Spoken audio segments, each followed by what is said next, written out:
Ophelia, you screwed up the game.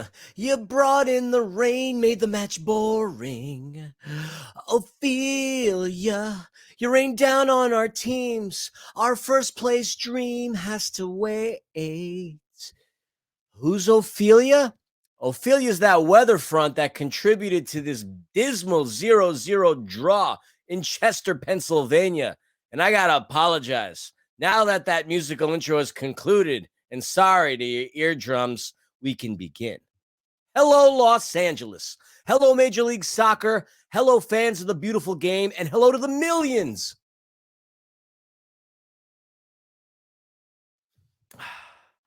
And millions.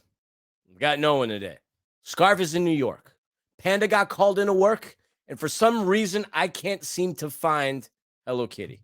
So she's going to have to wait. Perhaps she's behind a keyboard or a light or something. So we're going to do this. But anyway, hello to the millions of Defenders of the Bank listeners. This is episode 277 of the LAFC podcast, downloaded in 105 countries.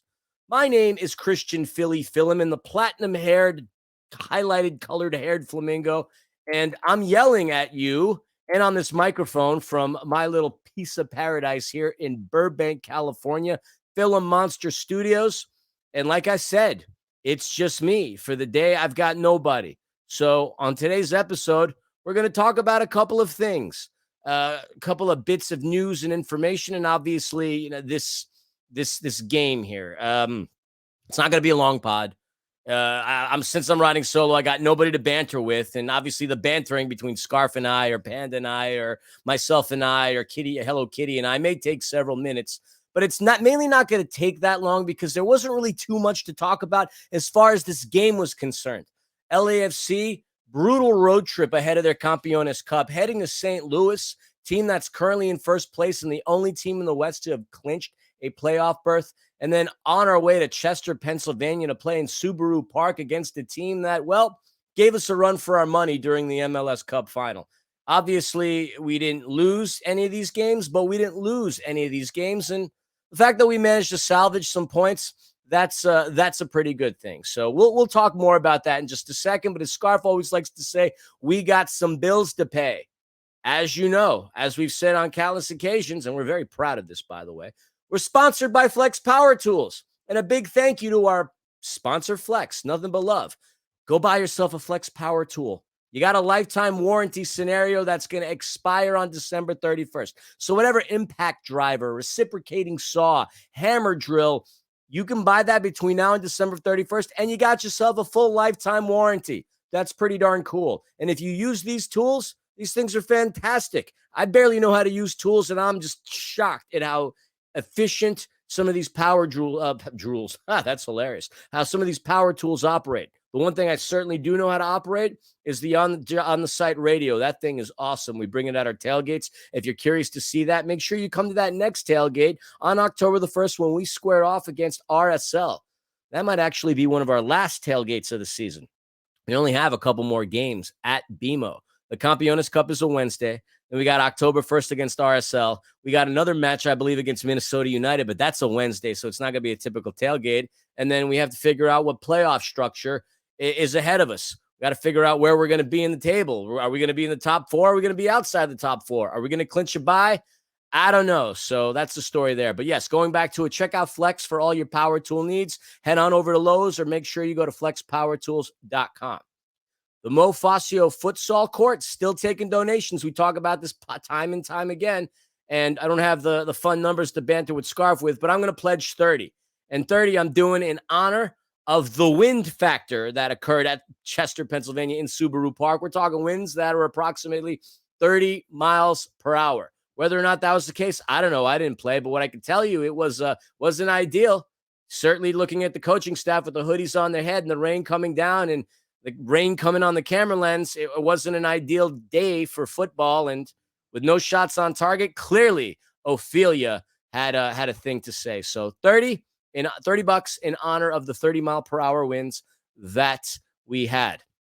I don't have too much in terms of news and notes, Defenders. And there is going to be a This Day in LAFC history because, well, that's a Scarf segment. And I don't want to steal Scarf segment.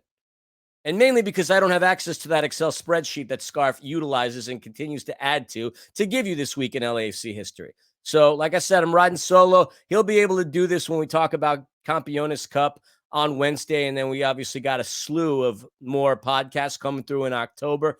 4 more games in Major League Soccer this season until the playoffs. Now, let's set the table for our opponent, the Philadelphia Union, a team that we have a nice history with. Nice history in the sense that every match that we've played them in, we've never lost. In fact, we are the only team that the Philadelphia Union have played that they've never beaten us. And that's a pretty cool statistic to have, and that's still something we can lord over their heads. The Union have never, ever beaten us.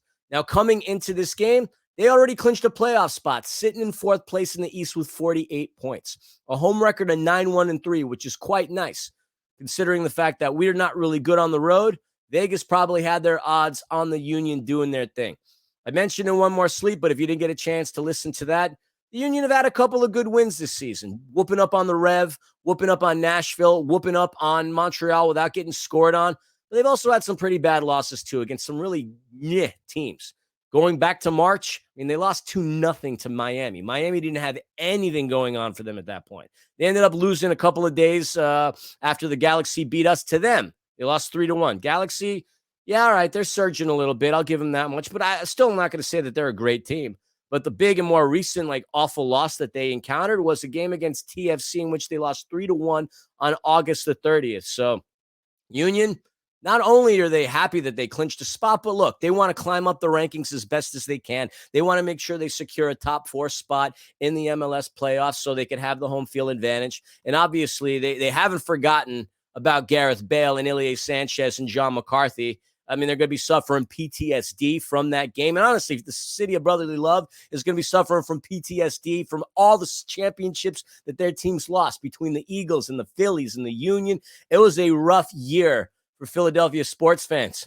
But we don't give a hoot about how Philadelphia sports fans feel because nobody gives a damn about the city of brotherly love other than the inhabitants and the people that have lived in or around the city of brotherly love. I like seeing them lose. As a New Yorker, I take great pride and joy in seeing teams from Massachusetts and Pennsylvania lose. But that's just me. So there is the story with the Philadelphia Union. Obviously, head coached by Jim Curtin, one of a few, 2 handfuls of coaches that have, by 2 handfuls, I mean 7. Yeah, he's only the 7th coach. That's what I'm getting at. Sorry. And like I said, I'm running this thing solo. Only the 7th coach in the history of this league that has managed to clinch the playoffs with one team in 6 consecutive seasons. Pretty darn good. He's been there since 2014. He's doing his thing. The Philadelphia Union have yet to win the big trophy. They won a Supporter Shield in 2020. They were MLS Cup runners-up in 2022. They were U.S. Open Cup runners-up in 2014, 2015, and 2018. So they're inching their way closer to some silverware, but they don't have it yet. And they've been around a lot longer than we have. So all I got to say about that is, yeah. All right, let's get into the lineups and let's actually get into this game. Not too much to talk about. Now, Jim Curtin opted to come in this game with a 4-4-2 formation. We're going to start from the goalkeeper and work our way up front. Obviously, we got Andre Blake, we got Harriel, we got Jack Elliott, we got Lowe, we got Kai Wagner, one of the best passing defenders in Major League Soccer. The captain, Alejandro Bedoya, Jesus Bueno, Jack McGlynn, the player to watch out for, their leader in assists, their leader in goals, Daniel Gazdag, Julian Carranza, and Mikel Ua making up your starting lineup for the Philadelphia Union. For LAFC, it's completely a wait what moment because the starting lineup, not what we anticipated. Not what we anticipated at all. In between the pipes, making his 3rd consecutive start of this Major League Soccer season, Maxime Crépeau.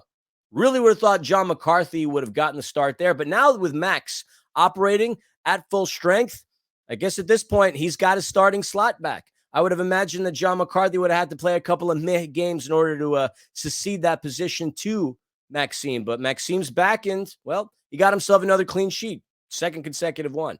In front of Max, we got Cheeky Palacios back from yellow card accumulation, Daniil Maldonado, Aaron Long, Jesus David Murillo, and Ryan Hollingshead. No Giorgio Chiellini in the 18. No Giorgio Chiellini, period. Load management was the term indicated on the player availability report, which came out this morning around 10:30 Pacific time. Excuse me. Had to hydrate myself with a little bit of that Dr. Pepper. 10:43 here on Saturday. I should not be drinking Dr. Pepper, but I don't know. Is it better to drink Dr. Pepper at this hour than it is to take a shot of yeah, I don't know. That's a tough question. Anyway, moving on.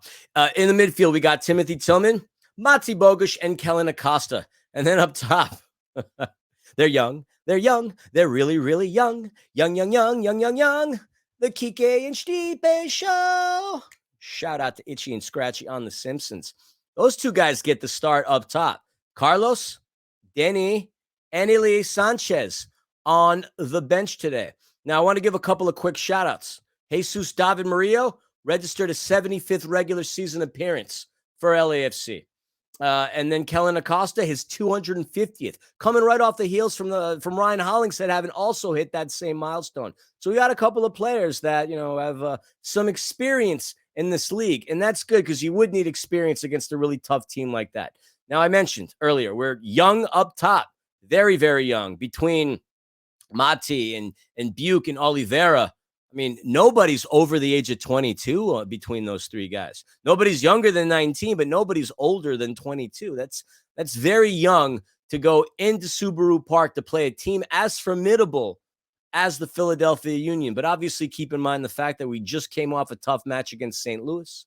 We got ourselves an opportunity to win another trophy on Wednesday. I say another trophy as if we won one this season. No, to win a trophy this season against Tigres on Wednesday. We'll talk about that later. So Steve opted not to use these players. El Pistolero himself didn't make the 18, and I don't even know if I didn't see him on the bench. Taylor Twellman says he did, but he wasn't in the lineup. Load management, Mario Gonzalez, not there. So a game like this with Carlos and Denis on the bench, you'd figure Mario Gonzalez would be out there trying to do his thing, but I guess Steve is keeping them fresh for Tigres. Elie Sanchez, arguably one of our MVPs and one of the steadying presences, if you will, in our starting lineup, didn't play initially until the second half. And from what the commentary team of Taylor Twellman, I forget exactly who his running mate was, with Elie Sanchez, LAFC has won 70% of their games. This season, they've won 1 out of 6 without Elie. So that just goes to show you how important he is. So, 30-mile-per-hour winds, rainy day, 61 degrees. Ophelia, breaking my heart. Like I said, the Union never beat LAFC. Now, as far as this recap is concerned, defenders, this is going to be probably one of the shortest episodes, period, because even if you go back and watch the highlights, there was hardly anything to highlight because nothing happened. Nothing really happened in this game at all. As the coin toss happened, LAFC elected to actually go against the wind in the first half, which, if you ask me, a fairly smart strategy considering you'd go against it the second half where, you got the last 45 minutes playing down as opposed to playing through. So cue in your Bob Seger for all you old school rockers out there. Against the wind. Second minute, here's a highlight, one of the few highlights to talk about it in the first half. Julian Carranza gets hit awfully hard by Aaron Long. Yellow card right off the bat. Aaron Long in Philadelphia, the home of ECW, doing his best audition for Paul Heyman. ECW. There was no question that he fouled Julian Carranza, who ended up getting looked at for concussion. And if you were counting the number of subs that came in later in the game, you'd wonder why the heck 6 came into the game when there's only 5. Well, when you have a concussion protocol sub, which I think Carranza came out in the start of the second half, which is kind of odd, the opposing team gets an additional sub. So that's the story there. But yeah, that's what happened initially. And it's not the first time within a game that we get hit early with a yellow card. No arguments, no question, but it certainly looked like it hurt. Going through the game, it's going to be really, really hard to find anything of any kind of refute or repute to talk about him. In the 25th minute, Kike Oliveira showing a nice ability to dribble through defenders as he actually split through Harriel and Lowe He ended up getting fouled by Harriel, and Steve wanted that. No, he didn't get fouled by Harriel, and Steve wanted a foul. But Oliveira showing some flashes of brilliance on the pitch. Small guy, playing with a lot of heart, doing big things, but he got dispossessed on that play. But I was really, really impressed with his footwork and his ability to dribble out of trouble. That's a very important skill to have and a great attribute for us going forward. Clearly, the kid plays with guts, intestinal fortitude, and that's one example. And he almost was rewarded for his effort. 32nd minute, cheeky Palacios, a beautiful cross, reminiscent of that cross he had in previous matches in the past. Got a ball in the box, it just missed Kike Oliveira and doesn't get to it. That's really all the fun information to talk about. He had 4 minutes of stoppage. At one point, Harriel booted a ball in the box. That got punched out by Maxime Crepeau, but there was really no danger there.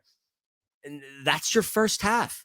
I fought long and hard. I tried to take notes. I went back to look through things, but there were 3 shots taken by the Union in the first 45 minutes. 0 shots by LAFC. You can only imagine how many shots on target there were. Also 0. So not a lot to talk about, defenders. As far as your possession is concerned, the Union had the lion's share of it, 65% to our 35. And, well, passing accuracy was not great. And it's not because the boys can't connect dots. It's because the wind factor was there. The rain factor was there. The constant precipitation and the wet soil obviously had an effect on the way the ball moved. And not for nothing, we're not used to having played in the rain in a while anyway. But with 30-mile-per-hour winds, some of these crisp passes that you would see from the likes of a Mati Bogusz or a Kellen Acosta, they just weren't connecting because it wasn't there. And keep in mind, we were playing against the wind within the first 45 minutes. Nothing really to talk about. Starting into the second half, we start to get a little dangerous. One would argue that if you looked up top, we didn't really have any formidable scoring options between Oliveira and Stipe Buke. Look, can they score? Yes. Have they? Yes. Have they done it a lot? No. Carlos, Denis, Ryan Hollingshead, and yeah, Stipe's in that list as well. These are our top scorers. Oliveira's brand new. And so there's nobody really to score it. I mean, Mati Bogusz could have been a threat. Timothy Tillman obviously has found the propensity for finding the back of the net, but we didn't start getting dangerous until we added our number 99. Denis Bouanga coming in for Stipe, so now you got a credible threat. Now, Carranza comes out, Barabo in, and that's where you had your concussion substitution, which Taylor Twellman said it was interesting that they're doing this kind of substitution 45, 50 minutes after the foul happened. Keep in mind, 2nd minute when he connected with Aaron Long's body, if you will, that's when they were checking on Carranza. He came out there, and that's when the substitution protocol came in. Seconds later, Long goes down. And we have our trainers coming in to check up on him. He gets up, much like the character of Stacy in Wayne's World as she crashes her bike into the car. She's okay. Game on. And shout out to the LAFC Film Club, by the way. They did a really cool event at Golden Road Brewery just this past Friday. They had a double feature of Wayne's World, which is why I quoted that, and the 1994 blockbuster starring Keanu Reeves, Speed.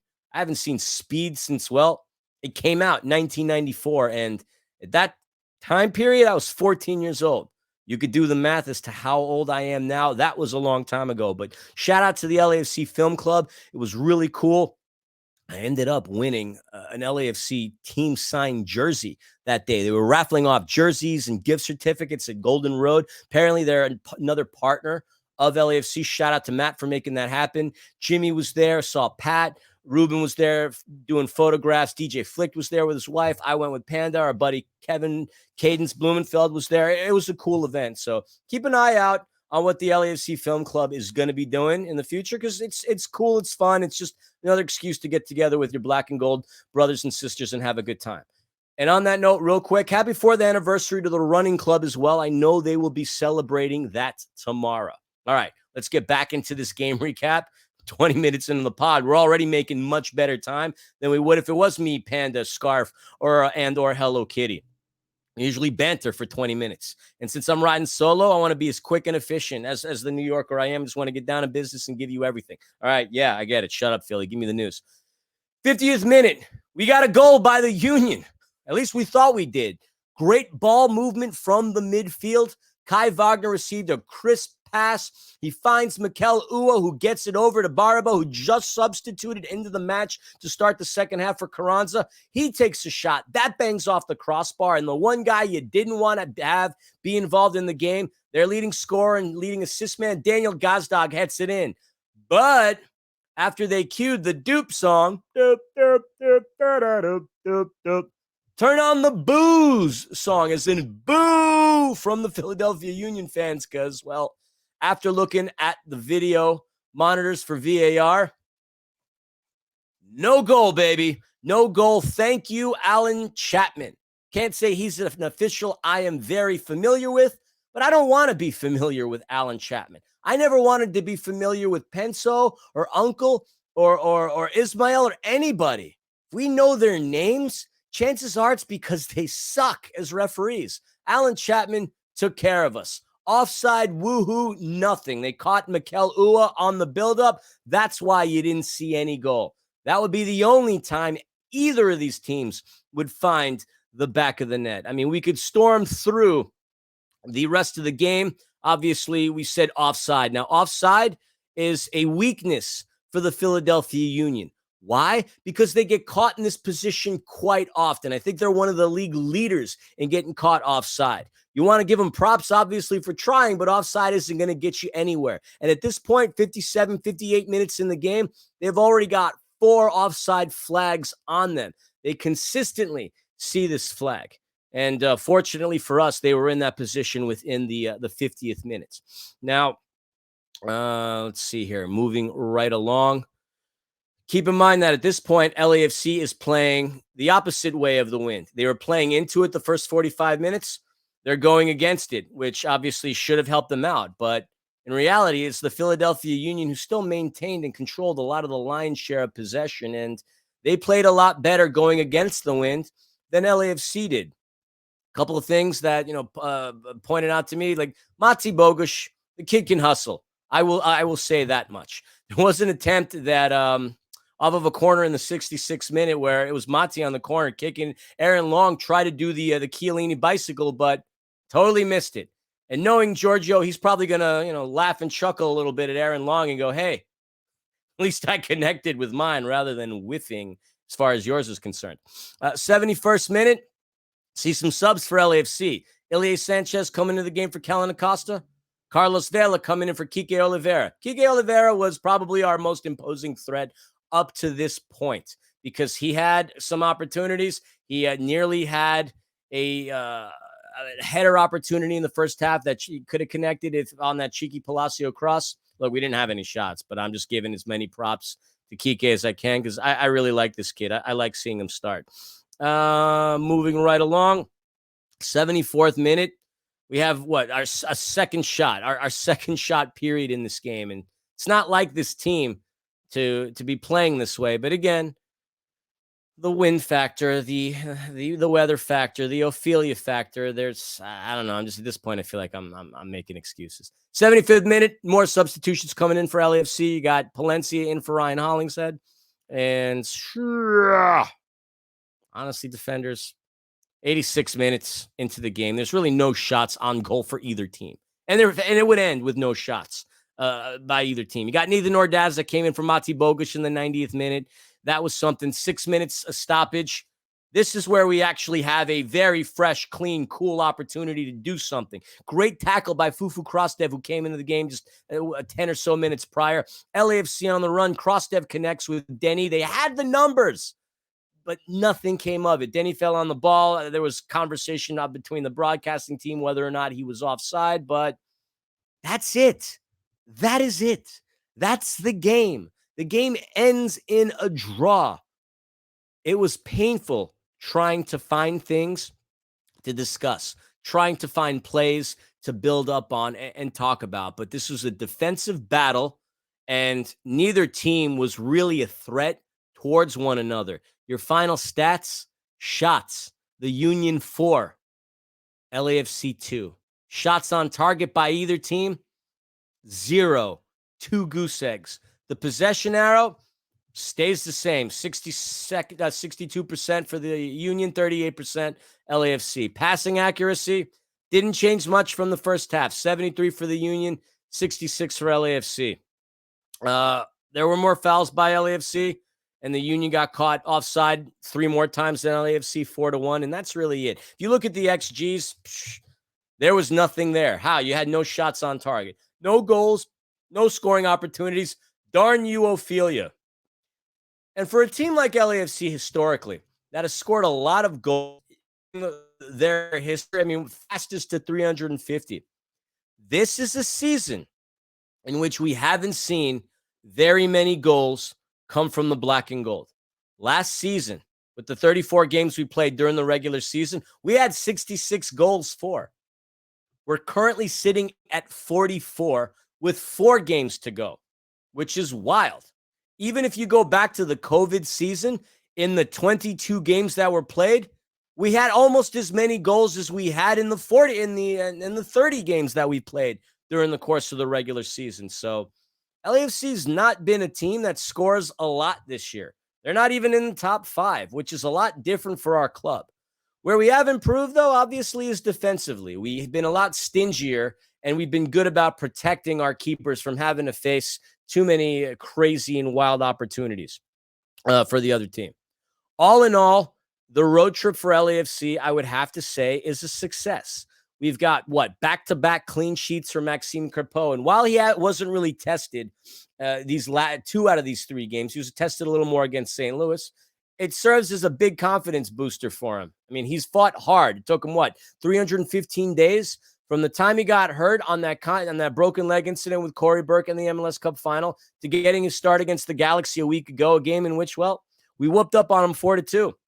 A tremendous road. So obviously the clean sheet factor for him, really bodes well. And still, more kudos to Ophelia for anything, because she was truly the MVP defensively, and I guess you could say offensively for both sides. But collecting 2 points in 2 of the most difficult arenas and ballparks to steal 3 points in is very commendable. St. Louis is, for a new franchise, they've had a phenomenal year. They play excellent at home. They're going to break records for most wins as far as an expansion franchise. I think the record is us at 16 in 2018.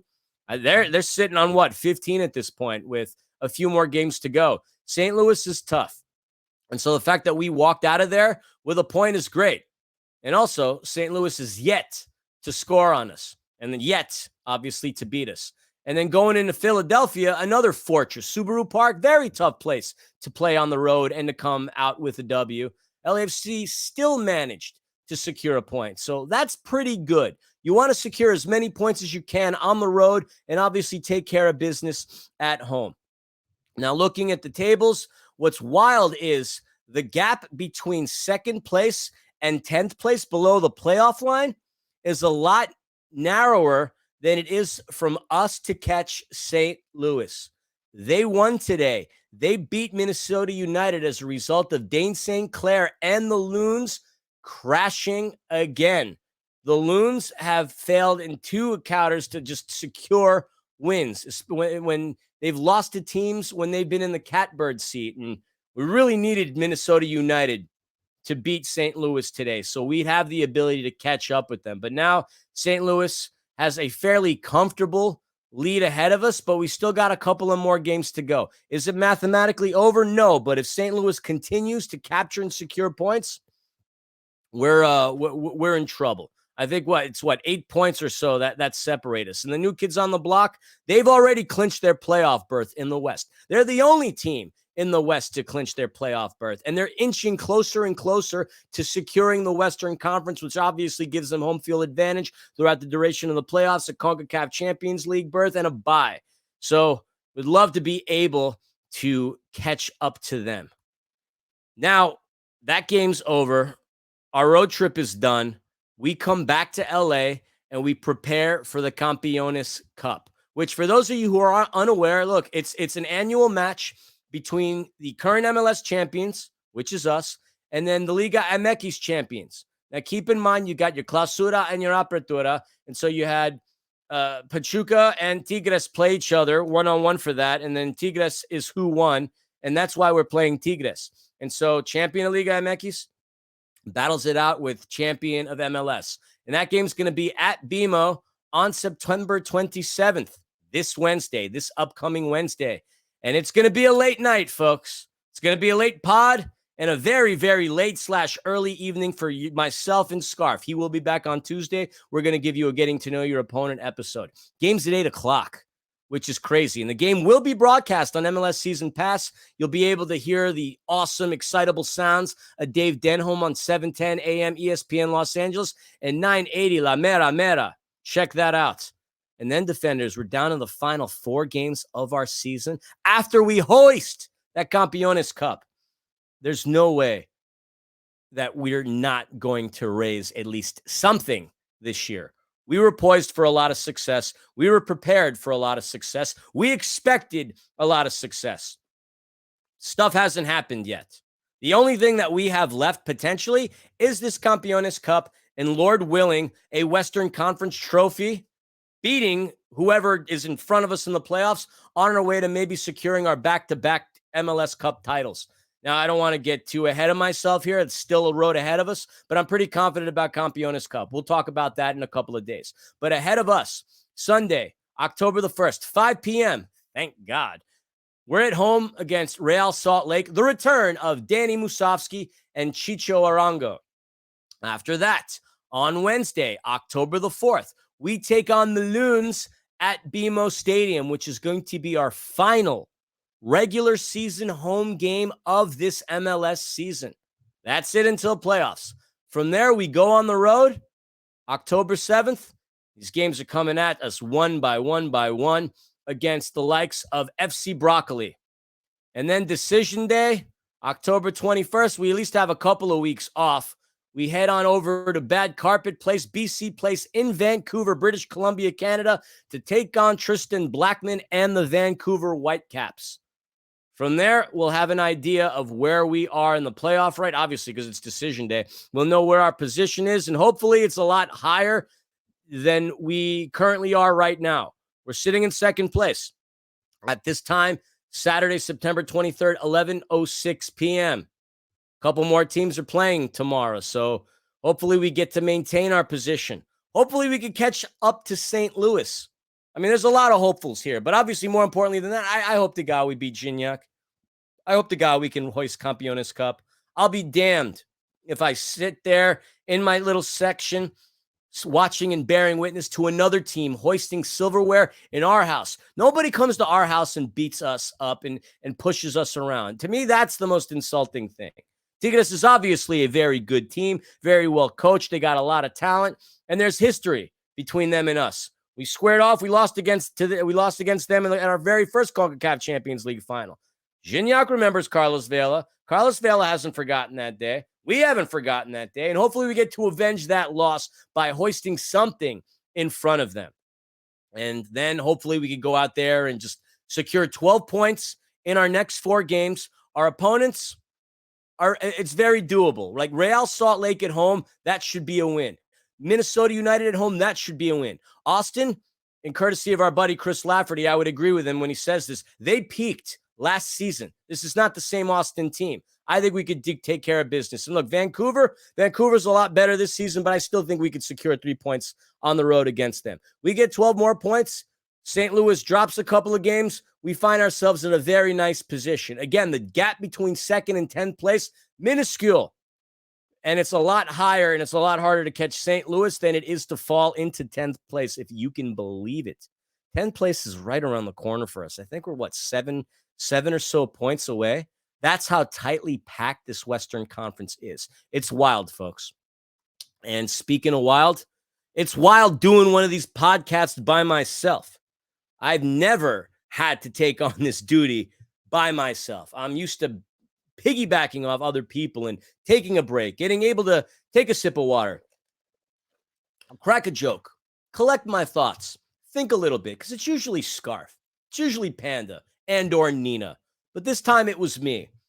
And with it only being me, cut out a lot of the banter and a lot of some of the other segments. I love this day in LAFC history, but I just didn't have the Excel spreadsheet. But what I hope to do today, and what I hope I accomplished, was to inform, educate, and entertain you in the ways that I can. So I'm pretty sure I did that. I at least feel confident enough that within these 35 minutes, I was able to do that. And hopefully you take something away from this podcast. It certainly won't be a lot of your time that I'm taking away. So I'm pretty proud of that. I know some of y'all have said that you like the longer pods, considering the fact that most of you listen to us. Our YouTube numbers are there. We post on YouTube, but our YouTube numbers are just minuscule in terms of what you out there, the millions, the numbers you give us as far as the audio is concerned. Maybe it's because we really do have faces for radio. I don't know. I'm working on improving that. I'm trying anyway. So appreciate you. Thank you for your time. Scarf will be back from New York on Monday, and we'll be back to give you a Getting to Know You Tigres edition, which is going to be also part of One More Sleep. And then back at BMO Stadium, September 27th against Tigres. We'll give you that podcast there, and we'll go back to our regularly scheduled programs and our regularly scheduled guests. Until then, have a good night. God bless. Enjoy the rest of your weekend. And let's go, baby. Let's get this. Let's repeat this. Nothing but love, folks. Philly out.